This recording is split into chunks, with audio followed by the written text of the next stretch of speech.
Dans l'épître de Paul aux Éphésiens, au chapitre 5 et au verset 8, l'apôtre Paul dira « Autrefois vous étiez ténèbres, et maintenant vous êtes lumière dans le Seigneur, marchez comme des enfants de lumière. Car le fruit de la lumière consiste en toutes sortes de bonté, de justice et de vérité. Examinez ce qui est agréable au Seigneur et ne prenez point part aux œuvres infructueuses des ténèbres, mais plutôt condamnez-les, car il est honteux de dire ce qu'ils font en secret, mais tout ce qui est condamné est manifesté par la lumière, car tout ce qui est manifesté est lumière. C'est pour cela qu'il est dit « Réveille-toi, toi qui dors, relève-toi d'entre les morts et Christ t'éclairera à vivre dans la lumière. » Dans le chapitre 5, au verset 1 à 3, nous constatons que la première chose en tant qu'imitateur de Dieu consiste à imiter son amour. La seconde chose en tant qu'imitateur de Dieu, ici, consiste à marcher dans la lumière. Vous savez, il fut un temps où nous appartenions entièrement aux ténèbres. Et l'apôtre dira que autrefois, vous étiez ténèbres et maintenant, vous êtes lumière dans le Seigneur. Autrefois, c'est poté, c'est-à-dire auparavant, jadis.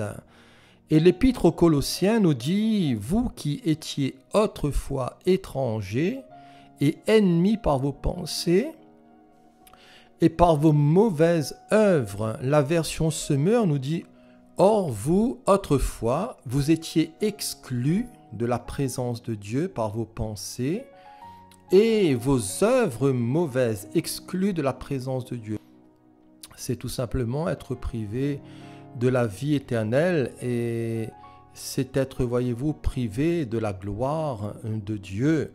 Être étranger, ennemi, voyez-vous, du Seigneur, exclu, voyez-vous, de sa nature, de sa gloire. Être privé d'une amitié, d'une intimité avec lui, de n'avoir aucune part au droit du peuple élu de Dieu, tenu à l'écart des alliances basées sur les promesses faites, voyez-vous, à Israël. Et sans espérance aussi, nous dit la Bible, et sans Dieu dans le monde, quel triste sort, voyez-vous, d'avoir l'intelligence obscurcie, d'être étranger à la vie même du Seigneur. L'épître à Tite nous dit, car nous aussi, nous étions autrefois insensés, désobéissants, égarés, asservis à toute espèce de convoitise et de volupté, vivant dans la méchanceté et dans l'envie, dignes d'être haïs et nous haïssant les uns les autres. Nous avons ici, bien sûr, un tableau sordide, un triste tableau, voyez-vous, de la condition de l'homme sans Dieu, voyez-vous, une condition misérable, puisque l'homme, voyez-vous, est livré à son péché, égaré et loin du Seigneur. Alors on comprend pourquoi l'apôtre dira « Autrefois, vous étiez ténèbres ». Lui-même, Paul, le concernant, dira aux Galates « Vous avez su en effet quelle était autrefois ma conduite dans le judaïsme et comment je persécutais à outrance et ravageais l'Église de Dieu. » Nous avions tous, voyez-vous, nos casseroles derrière nous, nos déboires, nos errances, nos fautes, nos péchés, nos transgressions. Et comme dira la Bible, voyez-vous, autrefois, vous étiez ténèbres, mais le Seigneur a été bon dans l'envoi de son Messie, dans son salut et dans sa grâce à notre égard qui n'a pas été vaine. Autrefois, vous étiez ténèbres et maintenant vous êtes lumière dans le Seigneur. Ce mot ténèbres, dans le grec, signifie entre autres l'ignorance concernant les choses divines, concernant les devoirs humains, et ce qui, voyez-vous, accompagne aussi l'impiété et l'immoralité, avec toute la misère que ceci implique, en enfer, être dirigé et animé de ténèbres. La Bible nous parle de ceux qui sont assis dans les ténèbres et dans l'ombre de la mort. La Bible nous parle aussi de la puissance des ténèbres dans Colossiens 1, verset 13, de ce qui est caché dans les ténèbres, dans 1 Corinthiens 4, verset 5, des œuvres aussi infructueuses des ténèbres. Et la Bible nous parle aussi, les princes de ce monde de ténèbres dans Éphésiens chapitre 6 et au verset 12. Un monde, vous savez, qui est enténébré. Quand nous regardons autour de nous, quand nous voyons la mentalité ambiante, quand nous regardons l'état d'esprit, voyez-vous, de notre monde, alors nous sommes d'accord avec ce que l'apôtre dit, que le monde entier gît sous la puissance du malin, sous la puissance du mal. Et vous savez, il y a autour de nous les ténèbres morales.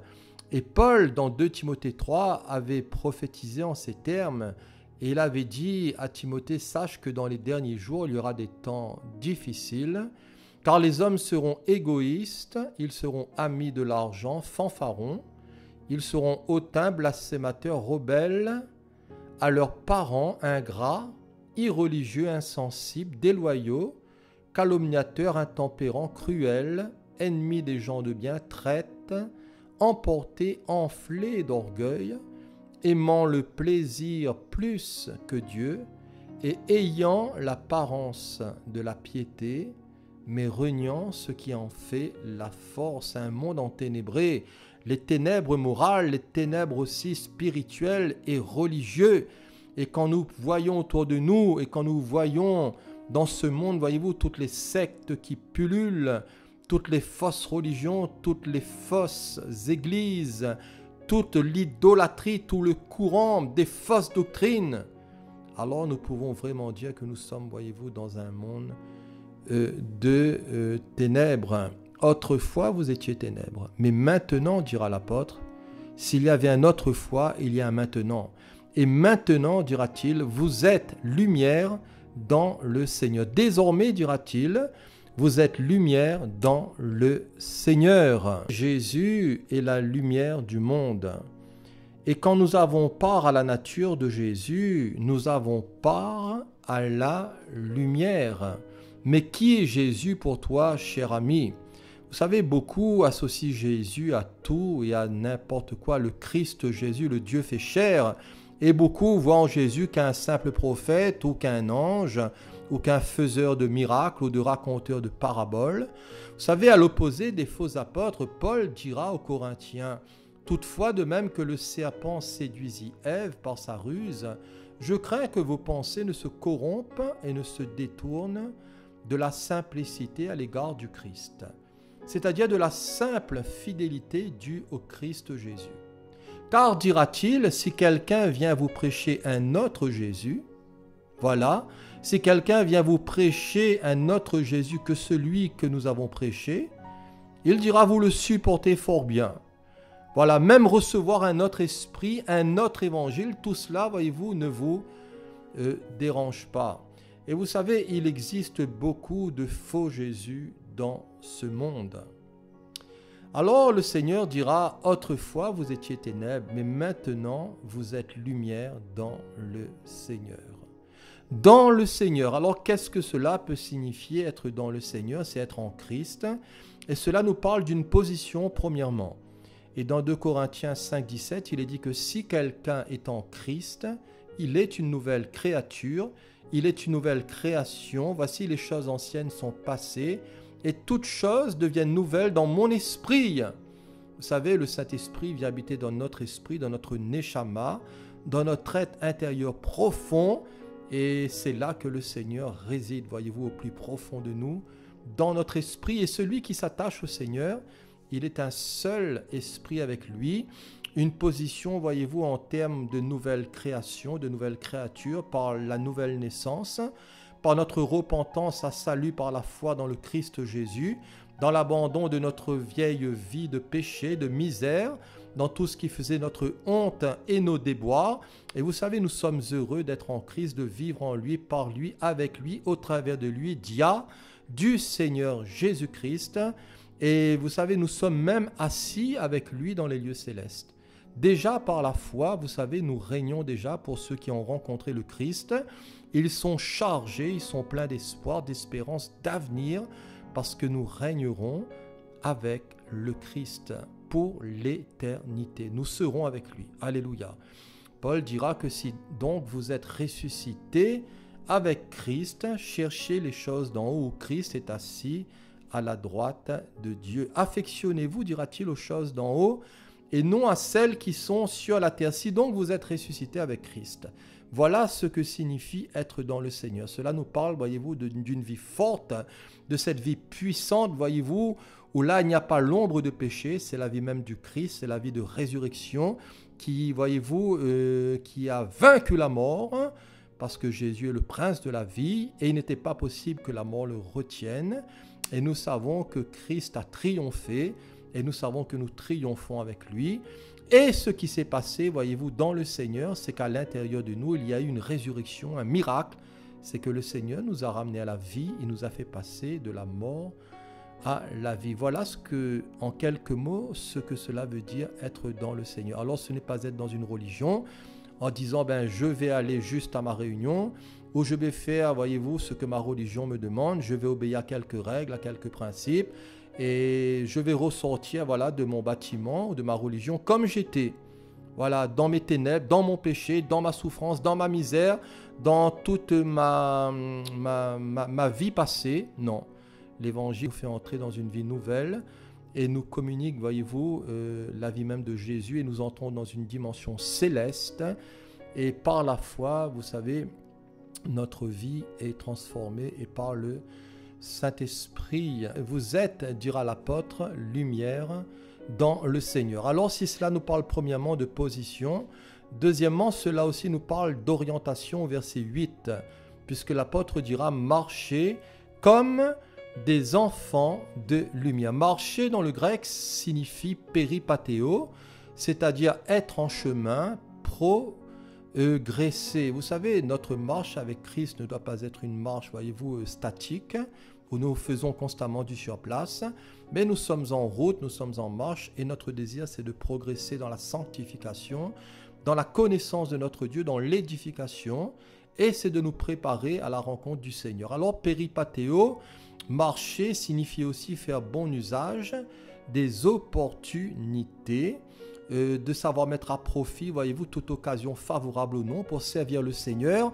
Et ce mot aussi, c'est un terme hébreu pour vivre, c'est-à-dire pour régler sa vie, pour se conduire, se conformer et pour s'attacher au Seigneur. Alors Jésus dira, celui qui me suit, il ne marchera pas dans les ténèbres, mais il aura la lumière de la vie. Vous savez, plus qu'on va apprendre à connaître Jésus, à le découvrir dans notre cœur, à découvrir les facettes divines, parce que nous ne connaissons pas tout du Seigneur et nous sommes en marche, en travail. Le Seigneur nous sanctifie, il nous émonde, mais en tout cas, notre désir, vous savez, c'est toujours mieux de l'apprendre et c'est toujours d'avancer de progrès en progrès, de victoire en victoire. Notre désir, c'est de suivre Jésus.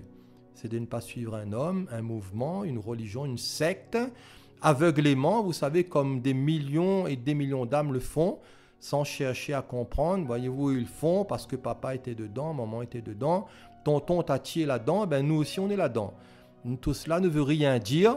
Être chrétien, être disciple de Christ, c'est suivre Jésus et c'est d'apprendre à marcher dans la lumière, comme le Seigneur lui-même est lumière. Alors marcher, c'est péripatéo, ce qui signifie marcher en nouveauté de vie, selon Romains 6, verset 4. Marcher non selon la chair, mais selon l'esprit, selon Romains 8, verset 4. Marcher selon l'amour, Romains 14, verset 15. Marcher aussi honnêtement, Romains 13, verset 13. Marcher selon l'appel, selon la part que le Seigneur nous a faite, 1 Corinthiens chapitre 7, verset 17, marcher aussi par la foi et non par la vue, marcher aussi avec circonspection, c'est-à-dire avec exactitude dans la vérité de Jésus, selon Éphésiens 5, verset 15, marcher selon le modèle des apôtres, Philippiens 3, 17, marchez avec sagesse, selon Colossiens 4, verset 5, marchez comme Jésus lui-même a marché, selon 1 Jean 2, verset 6, marchez aussi dans la vérité, être des enfants de vérité, selon 2 Jean, chapitre 1, verset 4. Alors vous voyez, la vie chrétienne, c'est une marche, mais c'est aussi une marche pratique dans le Seigneur. Autrefois, vous étiez ténèbres, et maintenant, vous êtes lumière dans le Seigneur. Cela nous parle de position. Marcher comme des enfants de lumière. Deuxièmement, cela nous parle d'orientation. Troisièmement, Paul va nous parler aussi de production. Et il dira au verset 9, « Car le fruit de la lumière consiste en toutes sortes de bonté, de justice et de vérité. » Alléluia. Alors Jésus fait mûrir ses fruits en nous. Par ces fruits, vous savez, nous répandons la lumière autour de nous. Jésus a dit que tout arbre se reconnaît à son fruit. Et vous savez, l'arbre se reconnaît par sa lumière. Le chrétien, voyez-vous, il doit porter ce fruit de lumière, de bonté, de justice, de vérité. Et par ces fruits, vous savez, nous répandons le témoignage de Jésus.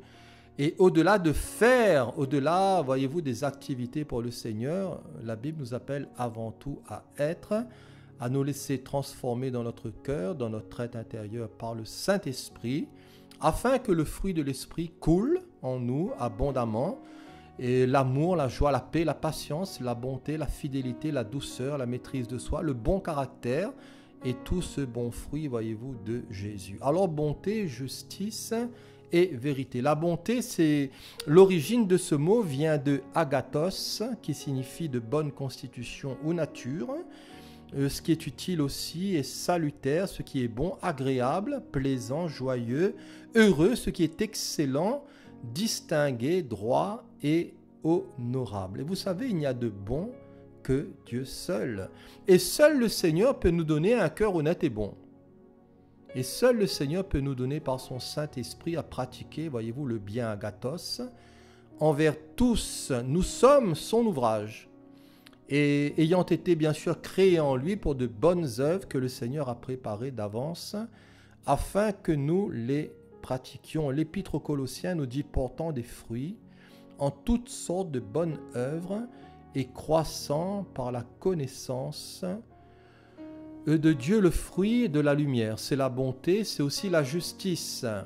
La justice, c'est l'état de celui qui est comme il doit être, c'est-à-dire qui est conforme à la volonté du Seigneur. Le fruit de la lumière, c'est aussi la vérité, la véracité, l'amour de la vérité, apprendre à parler avec vérité, à vivre aussi la vérité qui est Christ, à vivre sa parole, être sincère, être vrai, être honnête.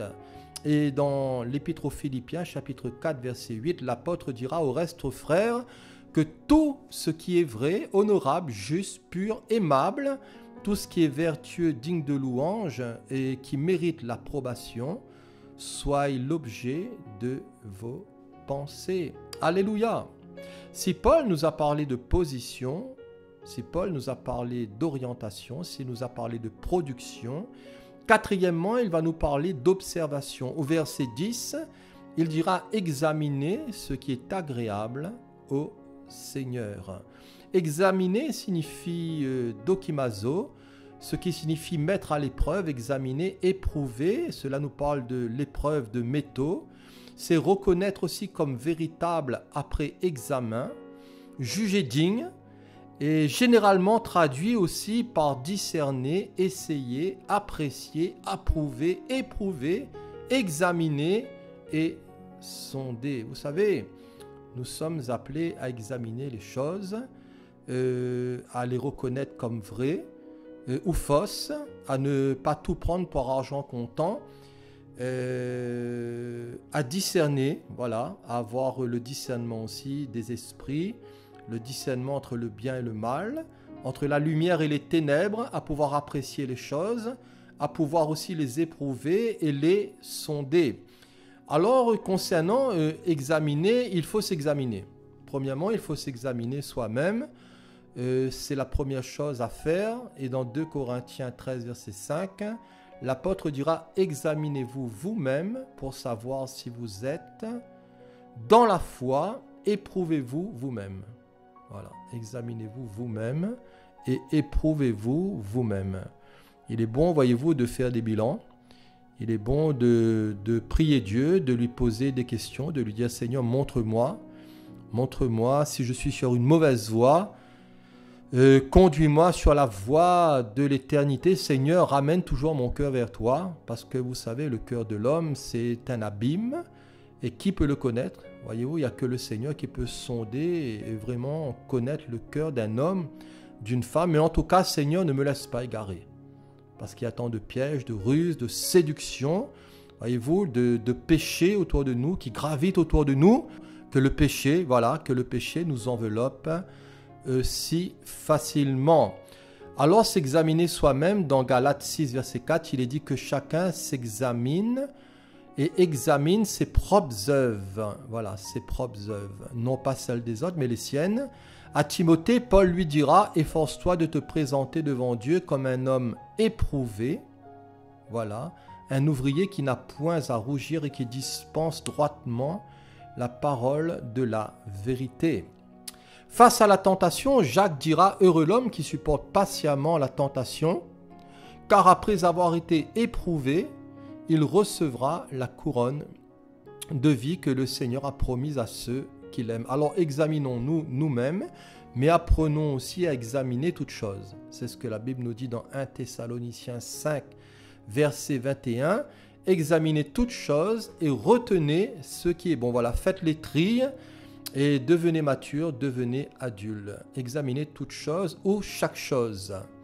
Cela englobe aussi, voyez-vous, le discernement des esprits selon 1 Jean 4, verset 1, où l'apôtre nous exhorte à éprouver les esprits, à mettre les esprits à l'épreuve pour voir s'ils viennent de Dieu, parce que vous savez, il y a bien des faux prophètes dans ce monde et des prophètes de mensonges qui racontent, voyez-vous, tout et n'importe quoi. Alors si Paul nous parle de position, premièrement, si deuxièmement il nous parle d'orientation, si troisièmement il nous parle de production, quatrièmement d'observation, cinquièmement il va nous parler de condamnation.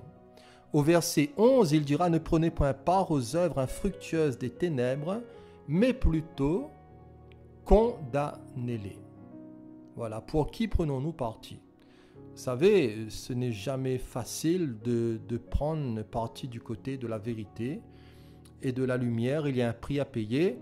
Et vous savez, beaucoup ont dû payer même de leur vie, voyez-vous, pour ne pas tricher, peut-être de leur travail, pour ne pas mentir, pour ne pas s'associer aux œuvres des ténèbres, parce qu'ils ont condamné ces choses et ils ont été, voyez-vous, là, ils ont été courageux. Et je crois que pour vous, pour moi, pour nous, nous avons besoin de courage, nous avons besoin de bonne volonté, nous avons besoin d'être remplis du Saint-Esprit, voyez-vous, de la parole de Dieu, afin de pouvoir contrer, voyez-vous, toutes les manœuvres du malin, voyez-vous, toutes les manœuvres mensongères du diable et tout l'esprit, voyez-vous, mondain de ce monde. Alors, nous devons faire attention à ce qui est futile et mauvais, parce que tout cela affaiblit, voyez-vous, notre témoignage. Vous savez, le mélange nous rend faibles. Le mélange, voyez-vous, nous emmène dans un témoignage, voyez-vous, qui sera de plus en plus édulcoré et qui sera, voyez-vous, qui ne sera pas efficace. Dans 1 Corinthiens, chapitre 5, et au verset 9, l'apôtre Paul, concernant la censure des désordres dans l'église de Corinthe, voyez-vous, il y avait même des procès entre chrétiens. Il dira, je vous ai écrit dans ma lettre de ne pas avoir de relation avec les débauchés. Et il dira non pas d'une manière absolue avec les débauchés de ce monde ou avec les cupides et les ravisseurs ou avec les idolâtres. Autrement, il vous faudrait sortir du monde. Maintenant, dira-t-il, ce que je vous ai écrit, c'est de ne pas avoir de relation avec quelqu'un qui, se nommant frère, est débauché ou cupide ou idolâtre ou outrageux ou ivrogne ou ravisseur, de ne pas même manger avec un tel homme. Et Paul dira, mais qu'ai-je en effet à juger ceux du dehors? N'est-ce pas ceux du dedans que vous avez à juger pour ceux du dehors? Dieu les juge. Ôtez le méchant, dira-t-il, du milieu de vous. Dans l'évangile de Matthieu au chapitre 18, le Seigneur dira: si ton frère a péché, va et reprends-le. S'il ne t'écoute pas, prends avec toi une ou deux personnes, et s'il refuse aussi de les écouter, alors dis-le à l'Église. Vous savez, l'Église de Dieu n'est pas un bazar, et c'est toujours, voyez-vous, Dieu c'est un Dieu d'ordre, que ce soit dans nos rassemblements, concernant les dons spirituels ou concernant notre vie d'Église. Vous savez, il y a tellement de choses bizarres des fois qui se passent, voyez-vous, tellement de courants bizarres qui n'ont rien à voir, vous savez, avec ce que les apôtres nous ont enseigné. Et vous savez, si le Seigneur établit des anciens, voilà, que ces anciens soient aussi, voyez-vous, aptes avec un discernement, avec dans l'appel du Seigneur, voyez-vous, à pouvoir aussi redresser les choses pour que tout soit fait avec bienséance et avec ordre, parce que Dieu n'est pas un Dieu de désordre. C'est pas parce qu'on a le Seigneur, voyez-vous, qu'on peut faire un peu tout ce qu'on veut, et tout cela, voyez-vous, n'aura aucun sens. Alors le moyen de correction et de rectification reste bien sûr la parole de Dieu. Sixièmement, Paul va nous parler d'exhortation. Et il dira au verset 14, c'est pour cela qu'il est dit: réveille-toi, toi qui dors, relève-toi d'entre les morts, et Christ t'éclairera. Vous savez, le piège du sommeil ici, et le sommeil, vous savez, c'est quelque chose qui guette tout le monde. Et là, je ne parle pas du sommeil parce qu'on a travaillé dur toute une journée. C'est tout à fait normal qu'on récupère et qu'on dort la nuit. Mais la Bible nous parle d'un sommeil, c'est le sommeil spirituel. Et Jésus même a dit, prenez garde, parce que si donc la lumière qui est en toi est ténèbre, alors combien sera grande ces ténèbres? Voilà, donc il faut faire attention. Dans Juge chapitre 16, parlant de Samson, de Shimshon, il nous est parlé de Delilah. Delilah endormit Samson sur ses genoux. Vous savez, face à la tentation, soyons plutôt sur nos genoux. Veillez et priez, dira Jésus, afin que vous ne tombiez pas en tentation. L'esprit est bien disposé, mais la chair, vous savez, est faible. Dans l'esprit de l'homme, il y a de la bonne volonté, mais la chair nous tient toujours vers le bas, vers le trou, vers le néant, vers les ténèbres, vers le péché, vers la misère. Mais vous savez, l'esprit nous tient toujours vers le haut. Et tant de choses, voyez-vous, comme Samson qui voudrait raser aussi notre consécration. Samson, nous dit la Bible, il perdit sa force. Voilà, vous savez, le sommeil, la paresse spirituelle, être négligent face à son salut, tout cela, voyez-vous, comme dirait quelqu'un, ne met pas de l'huile dans la salade. Et nous devons faire attention, vous savez, à ce que la force du Seigneur soit toujours là, pour que nous soyons vigilants, pour que nous ne puissions pas tomber dans un sommeil de plomb, dans un sommeil de la mort. Et elle, Delilah, dit à Samson, mais les Philistins sont sur toi, Samson. Et la Bible nous dit qu'il se réveilla. Il se réveilla de son sommeil et il dira, mais je m'en tirerai comme les autres fois. Voilà, je me dégagerai.